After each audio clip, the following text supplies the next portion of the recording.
Hello, everyone. This is your friend and family member, Job Titus Cannon. Real quick, I just wanted to give you something that's been in my spirit. I've been doing a lot of praying for family members and different people, and I just want to let you know that prayer works. Please understand this. I'm going to say it two more times. Prayer works, prayer works, prayer works. Well, cuz, family member, brother, sister, I'm here to let you know that prayer works. So, what is prayer? Prayer is just simple communication with God.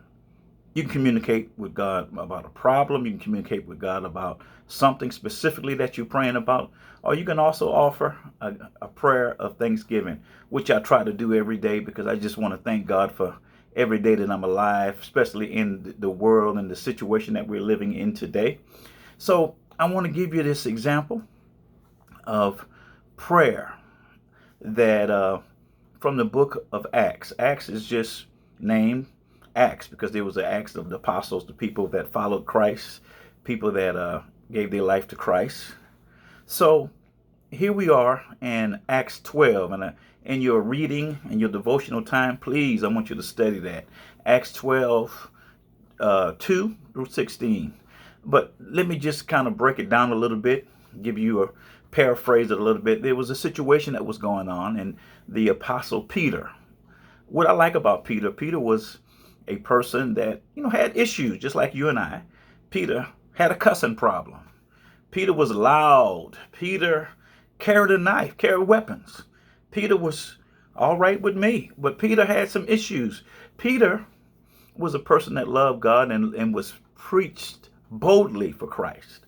So what happened was John's brother James at this particular time had gotten killed. And Herod, who was the leader, who was a very ruthless leader, came and he just, hey, let me get Peter. Since we killed James and it pleased the people, let me get Peter and put him in jail. So Peter was arrested and was getting ready to be killed. But I'm here to let you know that prayer works. Prayer works. Prayer works. So here we go. If you look in that second and third chapter, second and third verse of the chapter, 12th chapter of Acts, you will see that Peter had this problem. What was the problem? He was arrested. He was put in jail.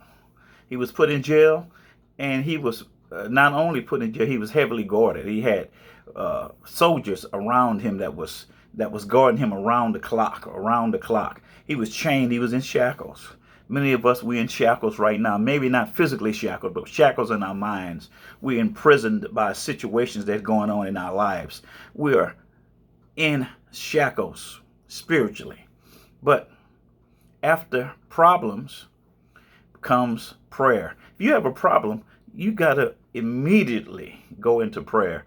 Prayer should be something that we do on a daily basis, especially in the world that we're living in now. So if you go to verse 5, the church went into prayer for Peter. So Peter faced a problem in verses 2 through 4. The church started praying for Peter in verses 5. And then we get into Peter's purgation. Well, you're using all these words. What do you mean by purgation? Purgation is just the act of leaving oneself of accusation or a dilemma. So, in other words, it's preparation for you to get out of the situation that you're in. So, here was Peter. Peter was bound between the two soldiers. And then an angel came, and the angel told Peter specifically to do. He said, listen, man, I need you to get up quickly. And when Peter got up, just like the angel told him to do, the shackles started falling off. So that was Peter's purgation, which was the act of leaving out of your dilemma. So here we go to verse 8, 9, and 10, which was Peter's preparation. I'm here to tell you, you have to prepare yourself when you're praying. Because if you're praying, you believe in God to do something. So you got to prepare yourself for God to do it. So here we have Peter's preparation. The angel told him to prepare yourself. Put your clothes on, dog. Put your shoes on. Let's go and follow me. So here it is. All of these guards was right here. These guys were asleep. So here Peter's shackles fell off. He went around all of this stuff, and he was going through the guards and all of their chains, and God opened the door for him, and he was able to get out on the street. Now here we have this ruthless leader that was preparing to kill Peter, but people started praying, and he went through his process of getting out of the dilemma. He had to prepare because he had to listen to the voice of God.